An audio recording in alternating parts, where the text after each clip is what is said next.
Hey everybody, this is Dust for Dusted on Gaming. Thanks for tuning in. We're doing still our M19 standard Sendoff. Helps if I actually change. I guess I did change everything. This is some replays of a couple matches with Bant Nexus back with my testing during getting ready for an IQ at the beginning of September. So this is about a month old, but the format hasn't changed all that much since then. The only deck that's really kind of popped up since then was the Mono Blue Wizards deck.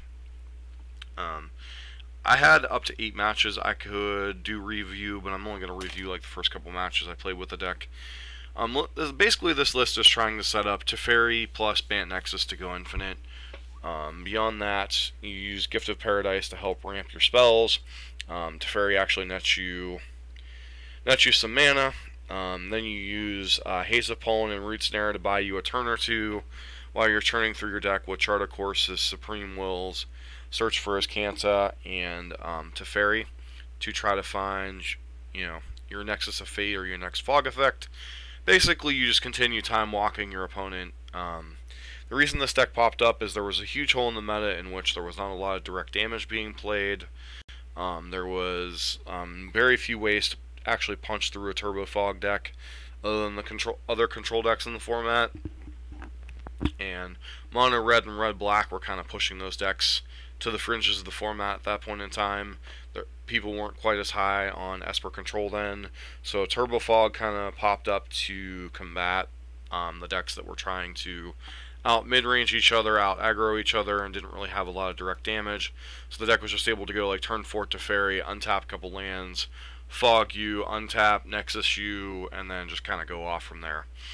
The scary part is Wizards of the Coast printed another Fog effect, so although Haze of Pollen is rotating out, there's going to be a new Fog coming in. So as soon as the mana is playable, the deck is going to be playable again. Beyond that, the deck doesn't really lose anything other than it loses Nissa, but you have like Karn to kind of replace, so you have like a couple Karns and 4 Teferis as your main deck win con. Chart of the Course stays around, Anticipate stays around, Search for Azcanta stays around, and really the heart and soul of the deck is Search for Azcanta, Teferi, the Fog effects, and Nexus of Fate.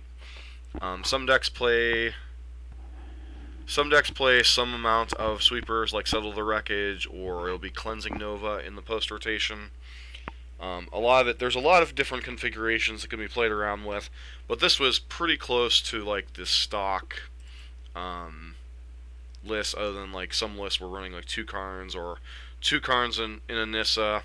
So like this upper end here, like these cards could be changed out, but the core of the deck survives since they replaced the second with a second Fog.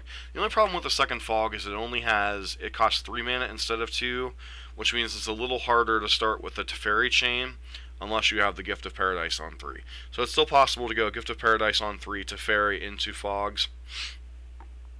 So there is that going on. But anyways, sideboard, a lot of cards placed against the control matchups because the control straight up blue-white or straight up Esper or blue-black control had a pretty significant edge against the Bant version, because you're not really putting much pressure and you only have a few key cards you have to counter. Basically, if you're able to counter the first Teferi or the first Nexus of Fate, then you're kind of like stuck in the water trying to play a control game against a deck that's better set up to play the control game in game 1. So there was a lot of negates, Jace's defeats, and then a bunch of other cards like Carnage Tyrant, Mystic Archaeologist. Some decks even went to play things like Vine Mare to play against the control decks, and then the Lyra usually came in against the mid-range or the red decks to gain you some life, because they were adding cards like Insult to Injury, etc., to enable themselves to kind of punch through the Fogs, and sometimes you just needed a way to combat them in a fair way, and it also closed out the game a lot faster once you started, doing your Bant Nexus thing with Teferi and Nexus of Fate. One thing with the sequencing of this deck, If at all possible, you want to play Nexus of Fate before you start activating your Search for Azkantas and Teferis in the mid to late game. Like, sometimes this even means something as dumb as casting Nexus of Fate during your upkeep to, you get an additional draw step at another Nexus of Fate. So there's a lot of little, like, sequencing tricks. I've learned some of these from playing both this version and the Esper version. So those are the primary things you want to keep an eye on. That said, let's hop into some replay games before it falls off my account. And it's these 8 matches right here. I'll probably just do 2 or 3 of these in the first match, because the first match was against a control deck. Yes, I'm already back. This is just replay, so it was pretty easy to get into them. But I honestly don't remember the matchups, so this is going to be as entertaining for you guys as it is for me. Alright, we're on the play of this game. This hand is decent. We have Chart a Course, Teferi, a Fog, and a Nexus of Fate. Okay, so how you use Teferi as a ramp spell, particularly for Nexus of Fate. So the best way to use them as a ramp spell is instants that can be played during your end step. So you float the mana in response to the Teferi trigger, untap the lands with Teferi, and then cast the spell.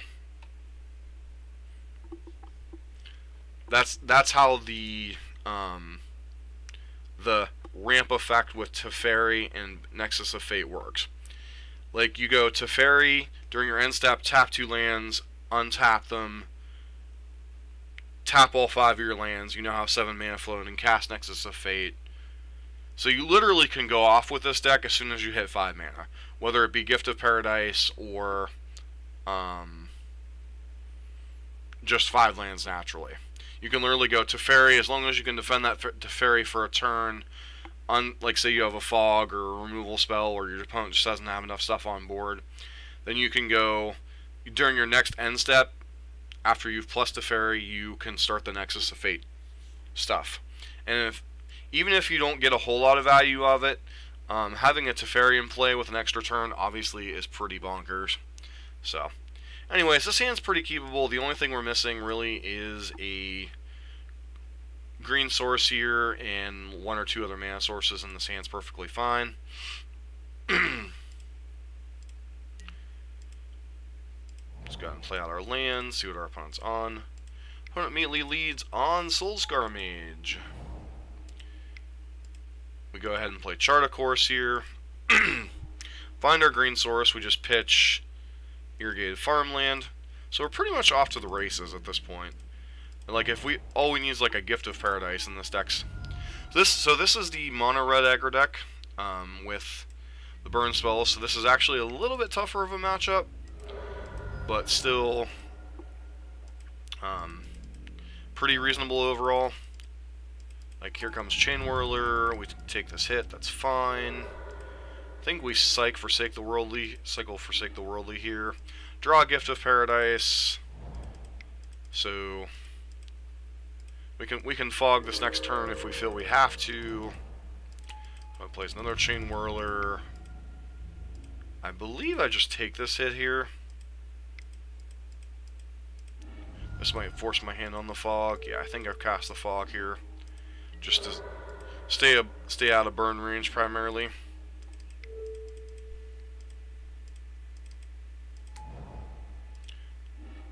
Unfortunately, we don't draw a fog here, so our Teferi is probably going to die. Chart a Course. Nope. Does our opponent actually kill us or kill Teferi here? 3-6. Nope, they're all going after us. Drops us to 2. So now we get to... There's the fog we needed. But our opponent has...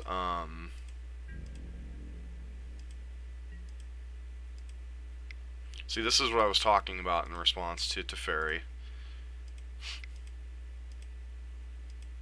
And then you untap those. Start the Bant Nexus thing. Settle the wreckage. These cards are all fine, but the problem is we're just dead to like any burn spell here.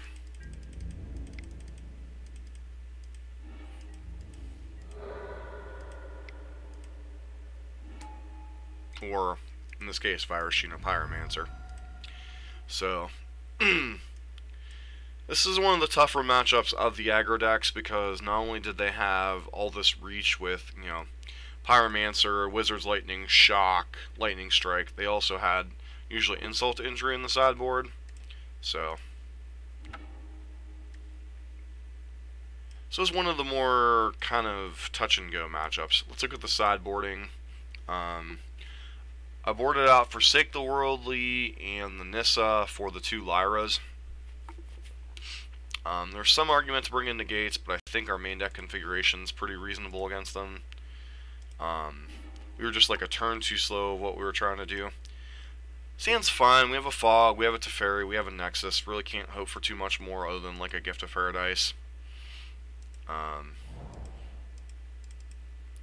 I said, when this deck gets Temple Garden and, well, gets Hallowed Fountain and Simic Growth Chamber, this deck's going to be pretty reasonable in the next format again.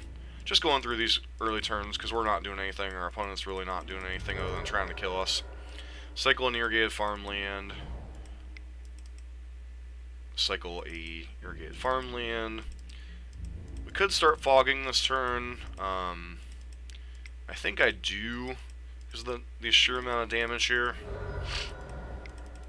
Then we play out our Teferi, start untapping things. Now we have 2 Nexus of Fates in the chamber, so if we get to untap with this Teferi... Yes, Janshavik. I know. Because you pay attention to that stuff.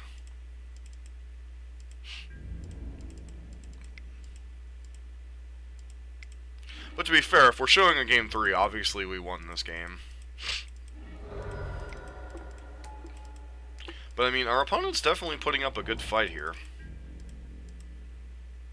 Once again, the untap trick, float your mana, untap your lands, cast Nexus of Fate.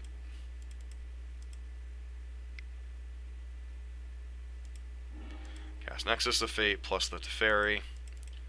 As I was talking about that thing where you're trying to maximize your chances of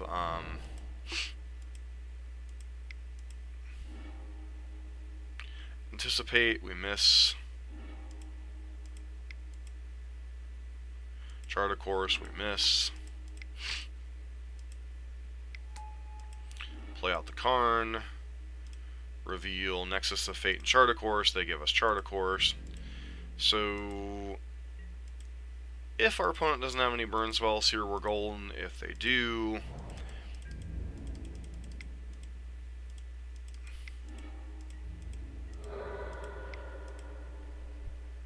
opponent has Flame of Keld here, which means they're dead.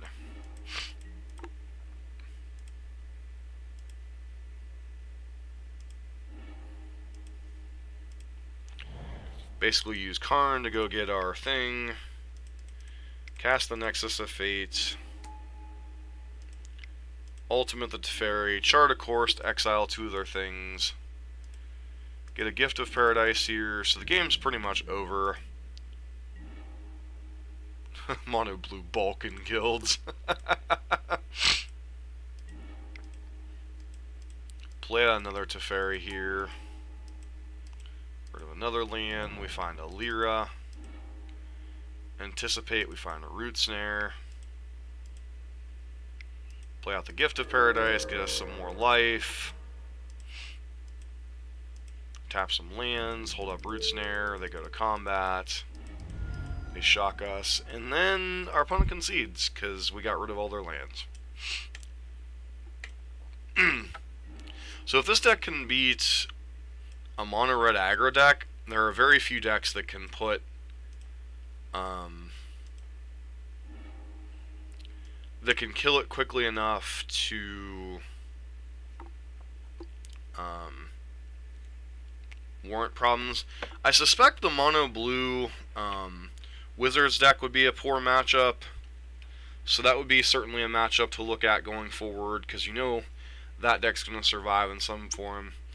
This hand's pretty decent. The one thing we're missing here, obviously, is our third land drop, and it's a fairy, but we haven't anticipated a couple draw steps, so definitely found our third land. So now we just pretty much need to find Teferi now. And our opponent, like, does their best Monastery Swift Spear Modern thing, turn to hit us down to 12. Pretty kind of insane. There's the Teferi. So, opponent goes Earthshaker Kenra. Anticipate. Find a Fog, because we really need untapped lands. There's our untapped land. Gain some life. It's unlikely our opponent can 12 us from here. So this is kind of a dangerous card. Damage can't be prevented. If a source would deal combat, would deal damage this turn, it deals double that damage instead. That's the card that was the big...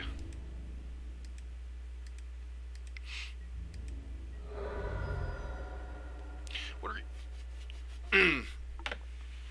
Well, did it become big during your...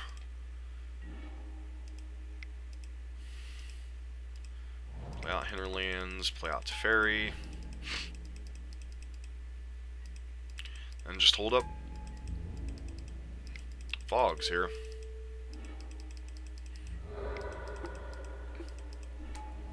Opponent puts us to 2. There's certainly some scary moments with this deck.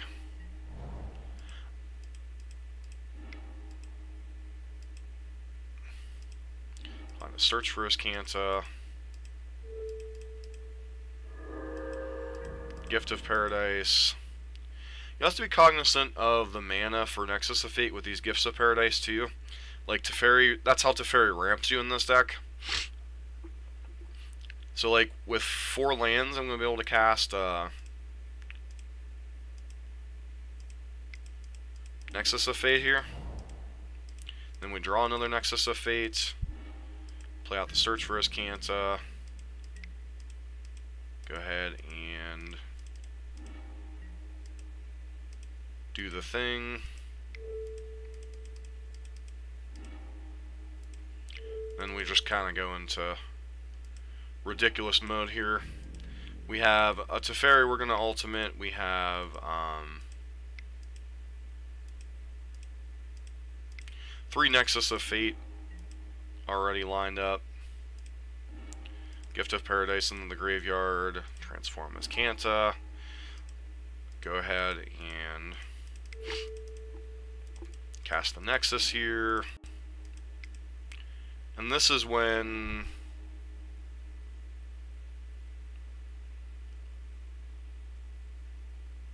why he played what? I don't know why he played the Insult to Injury. I don't know if he was just trying to get us dead as quickly as possible, or what they were trying to do there, Jan. Basically, from here, I'm just like eliminating the opponent's stuff. There's a Lyra, and that's pretty much the game here. I mean, once this deck gets going, you have Teferi and Iskanta in a bunch of dig effects, and you only have like 20 or 30 cards in your deck. The deck gets really stupid.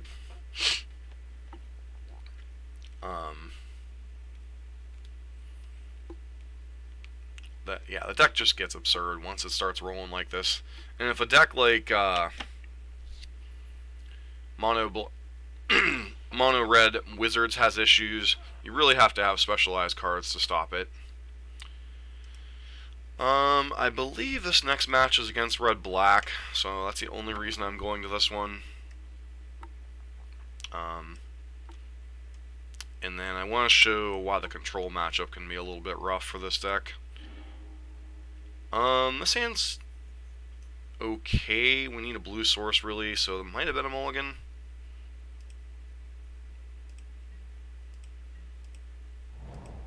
I end up keeping it, which is probably a risk here. Yeah, we're up against Red-Black. Their clock is a little bit slower So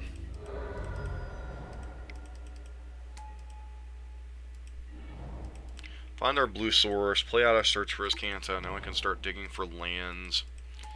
You know, that said, our opponent's got quite the clock for their deck.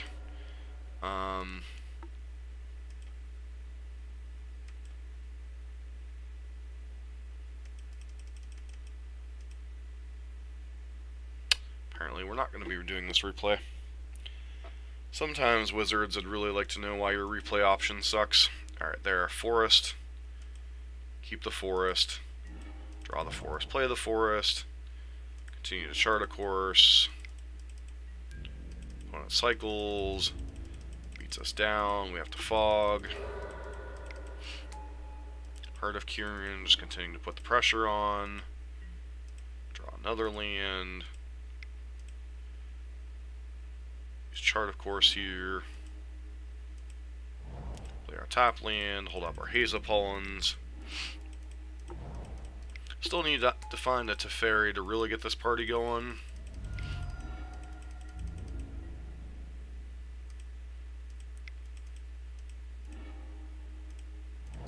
Finding a bunch of fogs, but we're not really making any like true forward progress here.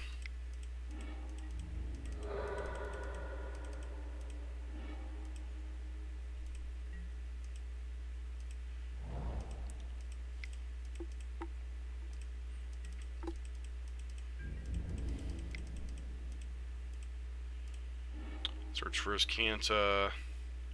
See. Settle the Wreckage, Nexus of Fate, Gift of Paradise, I think. Yeah, I take Nexus. So if we ever find our stupid Teferi, we'll be in good shape here.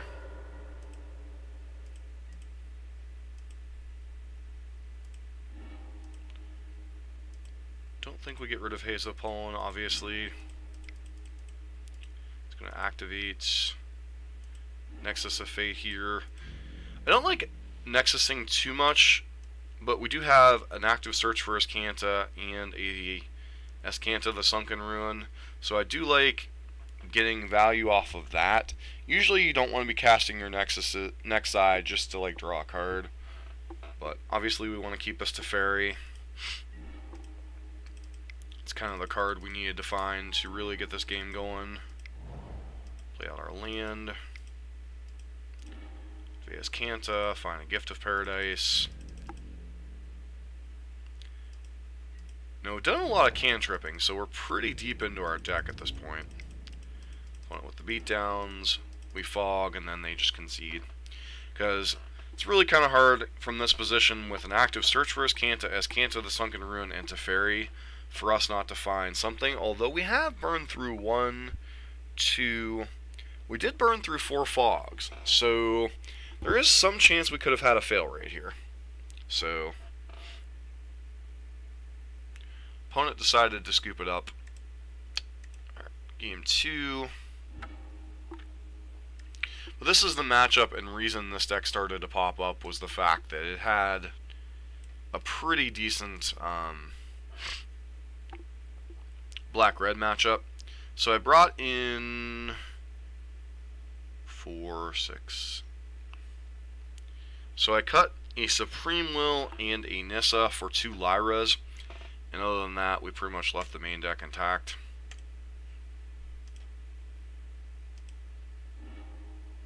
Sand's kind of garbage, but I think we end up keeping it, just because we have our land drops and a cycling land. Opponent continues to pressure us. We go ahead and chart a course here.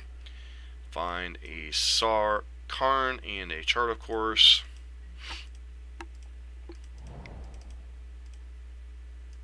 Doomfall. Opponent takes a chart of course here. We find search for his Kanta because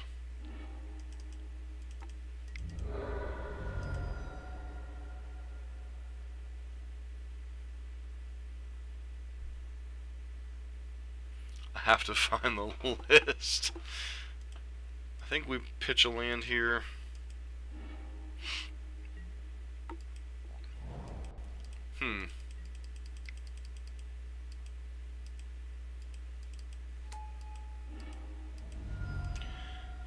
Opponent is doing their best to put as much pressure on us before we can find what we're looking for here. We find Teferi, we cast Teferi. Our opponent, Chandra no longer being able to pressure Planeswalkers was a huge boon to this deck. Just go ahead and cast this Haza Pollen here. Opponent gets to kill our guy. We get rid of the Chandra, we play out the Lyra, and I believe our opponent just scooped to that at this point. Like, they're empty-handed, we have a Lyra, we have a Teferi, and then this Kanta going. So our opponent duressed us multiple times, doomfalled us, and this deck was still able to pretty easily fight through that disruption. I wish the league that I played would have gone quite as well, but in the league I played against a control deck, which I'll show. Played against zombies that ended up having Lost Legacy in their sideboard. And there was some other goofy stuff going on in that league, so I didn't end up like testing this deck much further. But the deck is definitely a blast to play when it went off. So this matchup is for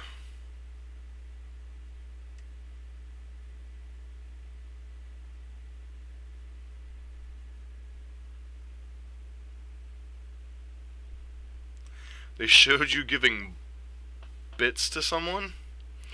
Oh, okay. Interesting. I just gave, like, it might have been Saffron Olive. I don't know who I gave bits to. I gave somebody, like 1 or 2 bits to somebody to test the giving thing. Because I couldn't get the cheer thing right on Twitch. That's funny. Yeah, that'd be the only reason I was on there. That's funny though. Alright, so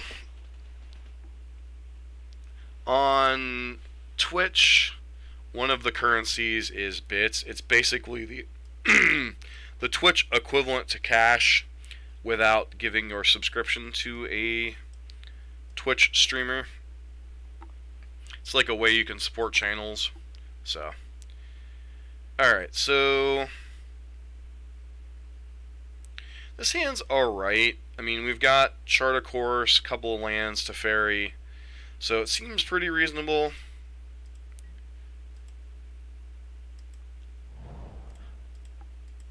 I guess I've never really used Super Chat on there, so I don't know. And this is a very bad sign. This means our opponent's either on some type of like Dimir mid-range list or Esper control, or as we'll find out later what they're really on. So we're not the best shape main deck to combat another control deck, so go ahead and run out Gift of Paradise. They let it resolve. Start drawing cards. We run out of Search for Kanta. They counter it. We run out another Search for Kanta. Yeah, but ironically, because at first I thought it was blue-black mid-range, and then we find out much later it's not blue-black mid-range. It's much, much worse for us. Because blue-black mid-range doesn't run that many counter spells, main. So we like have a chance in that match. But like I just jam a Teferi. No, I guess I don't jam anything here. Opponent runs out of Torrential Gearhulk.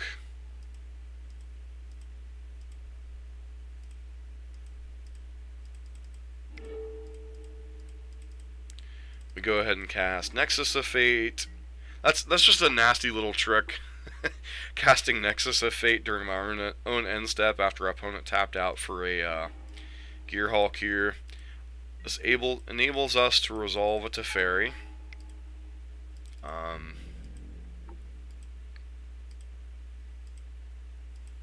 Hopefully going to use this Fog to protect Teferi. See what our opponent does. 7 mana seed time. Yeah.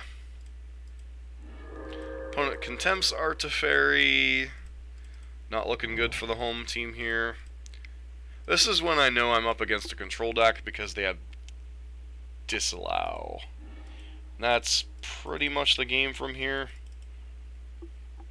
Because our opponent's up on cards. They have hard counter spells in their main deck. So I decided to concede a little bit early because 2 of our Teferis are already gone. Like 2 of our Teferis are gone. Anissa's gone. It's just absolutely miserable.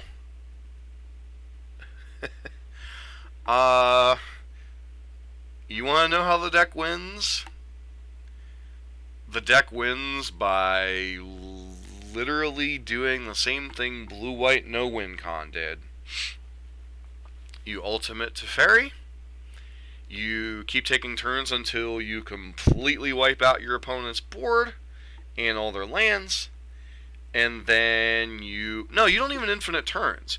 You literally Teferi, ultimate, wipe out all their permanents, and then stop taking infinite turns as soon as you get to the point where they have no permanents. Then you pass turn, they play their land, you nuke it, and you just keep going. Or the alternative is a lot of these decks played multiple Karns or multiple Nissas, and you would ultimate Nissa and dome them for 10, and then ultimate Nissa again and dome them for 10, or you would like Karn a bunch, make a bunch of constructs, and beat them down after you've blown up their board. So your win con's kind of arbitrary, but you have like 2 or 3 different win cons in the main deck. Once you set up the infinite turn loop, you can pretty much kill them however you bloody well please.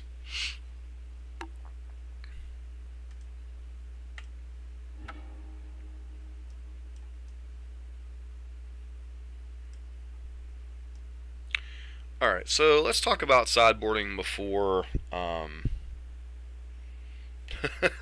let's talk about sideboarding before we go on to the post-board games here. So we're up against Grixis Control, which I'm not exactly 100% sure what my opponent has, but I board out all of the Fogs, board out the Nissa because I felt it was a little low impact. I was talking to somebody later on, a friend of mine who played this deck. His name's Matt.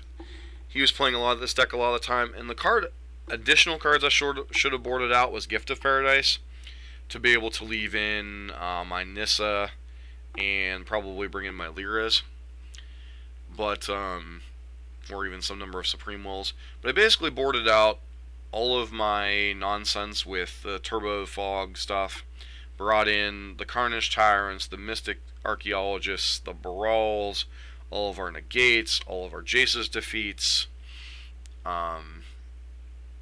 This game ends up being quite an insane back and forth. Unfortunately, we did lose, but you'll see as we go along. This game was like highly entertaining. This Gift of Paradise that should have been something else in our deck. I mean, obviously, we can't really pass on the negate Jace's defeat in control decks. Opponent duresses us, takes the Gift of Paradise, which is kind of ironic. Hold up negate. Play out Search for Iskanta. Pitch the Gift of Paradise since we have all the mana we need.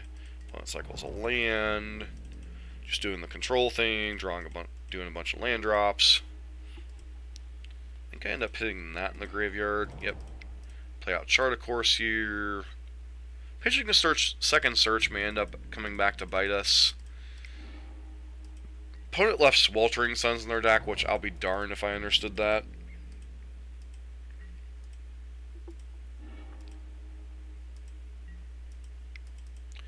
Pitching that land might have been incorrect there, because you do need to hit land drops and control mirrors. Opponent's got Glint Sleeve Siphoner. This card is a pain in the hind end. Get rid of of Chart of Course, flip Search for Iskanta, draw a Brawl, play a Brawl. Opponent tries to Glimmer. We negate it. Now we have Brawl in play. All our counter spells cost 1. Life is great. We have 3 counter spells. We should win this game, right?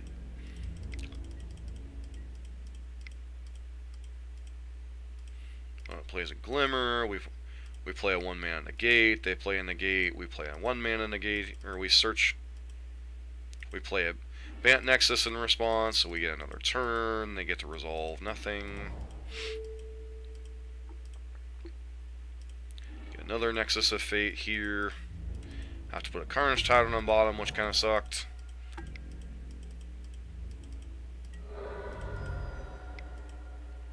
Opponent duresses us, we negate it.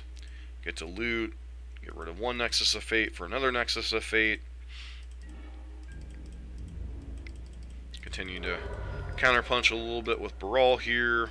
Opponent, once again, cycles another Sweltering Suns. One does not negate petty draw cards. This, that Field of Ruin kind of hurts us. So getting rid of that, second Search for Azcanta may not have been correct. That said, we do find another Search for Azcanta. Unfortunately, we're bottoming a Carnage Tyrant here.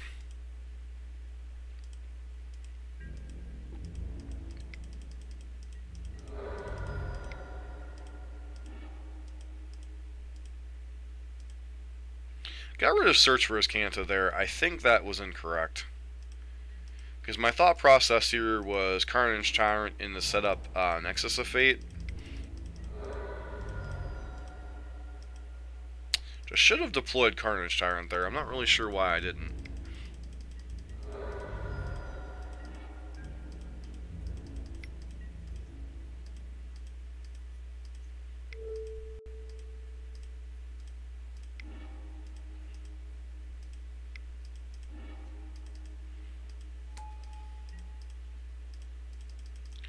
Now we just sit behind, try to find our draw spells. Yeah, this is in the list that I found. Opponent has their Glint Sleeve Siphoners here. Opponent kills it in response, or gets Supreme Wills. Find all 3 of our Carnage Tyrants here. I should have attacked with Brawl there. I'm not really sure why I didn't. Opponent plays out a Torrential Gearhulk here. We counter it. Loot, get rid of the Archaeologist. Here I'm thinking we're in pretty good shape. Mono Blue Bulk. I have no idea, Jan.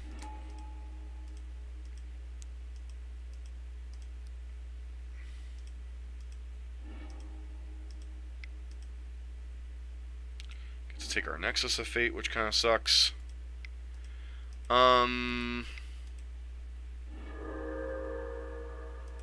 What about the Kitesail Marauder?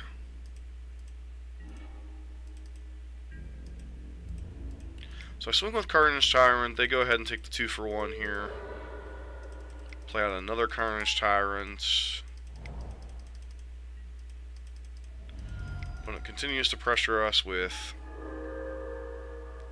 that. They go ahead and kill our guy with a Flashback Vraska's Contempt.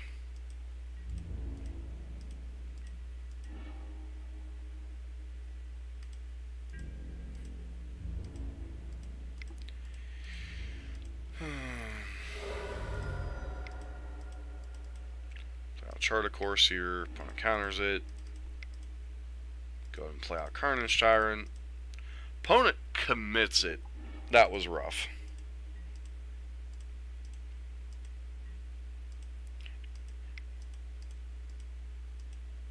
And that's ironically going to end up costing us the game.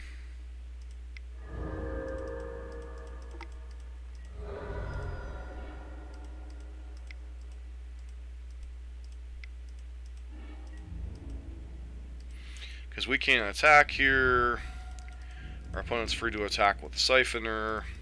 Because we're actually now losing the damage race. They play another Siphoner here, and then we're just dead. Yeah. We can play out the Carnage Tyrants, but and we're just dead to these 2 Siphoners. And even if we play a Carnage Tyrant, block one of the Siphoners, and they just attack with Gear Hulk, and we're just dead there. So, play it out. Hope they make a misplay, but pretty sure they're going to remember to... Yeah, they just attack with everything, and then we're dead there. So, dead to Exaxes from the Siphoners.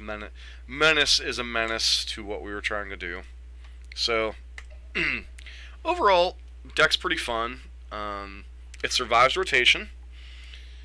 You lose a little bit of pieces here. You lose Haze of Pollen. You have to replace it with Moments of whatever the heck that stupid card is. The 3-mana Fog. You lose Nissa, and the mana gets worse for now. So we'll see how the deck plays out. It may end up just being like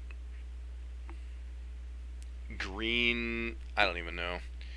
The problem is you need the double blue for Nexus of Fate, so you need enough. Tweaking the mana is going to be kind of the key to the deck post-rotation, and obviously seeing how the format plays out. Like if mono blue and control are a big thing, this is going to be like a meta-dependent deck. Like if mono blue, wizards and control are huge. Well, control with a lot of counter spells are huge. This deck's going to be poorly positioned game 1, and Nightveil Sprite. I honestly have no idea. You'd have to look at what 2-drops are readily available for it.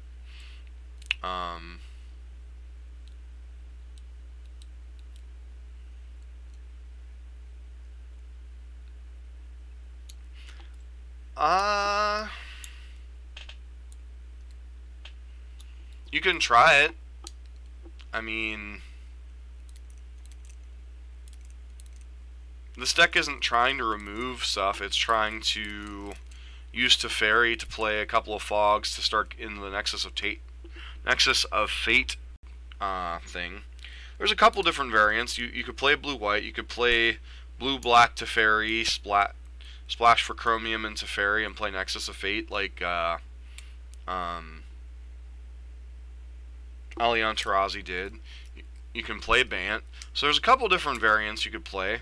Heck, you could even play freaking Grixis if you really were feeling ambitious. But I think the deck really needs Teferi to... Yeah, that's the thing, is the mana's going to be really, really bad in this deck. So I think that's the one thing that might hold it back until Ravnica Alliances comes out. But anyways, guys and gals, this is the replay for Bant Nexus for the standard Sendoff.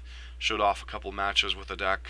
I think I'm going to have to call it quits for streaming this morning. I have to get working on some homework. Wanted to get through this. Wanted to get through the Constrictor deck. January with my guild. Azorius, I'm guessing. But,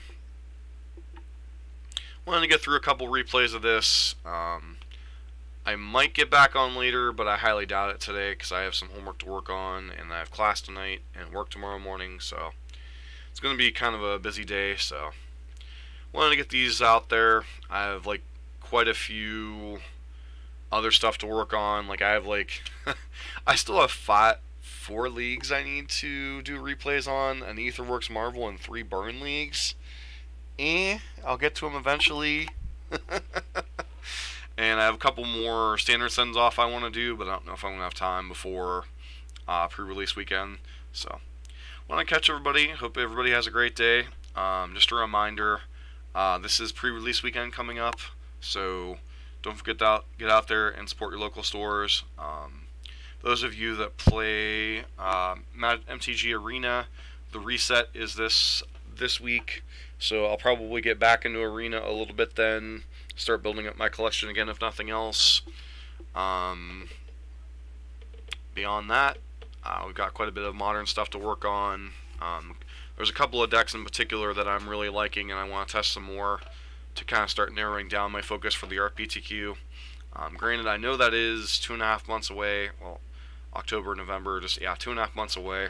But I really want to be narrowed down to like 2 or 3 lists come the middle of November, so I can start working on them. And then that's pretty much it for right now. So, I want to thank everyone for hanging out this morning. This has been Dusk for Dustin on Gaming. Hope everybody has a great day.